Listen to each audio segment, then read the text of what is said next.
Yes sir, ang atong marching order sa atong mga station commanders sa station 1 to 10 ay ang to deploy maximum police visibility. Mm.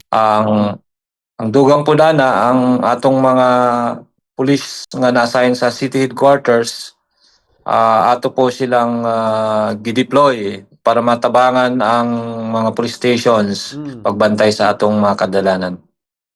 Okay. Nabay mga posible CD nga paglahugay, pagkambyo sa mga COP nato, sa mga police stations diri sa Jensan. Although nga ikaw naman atong bagong CD karon CD, syempre may mga changes gina. Posible ba CD? Yes sir, as of now status ko okay, wala pa naman changes. Status ko muna kay bago naman ko nag-abot.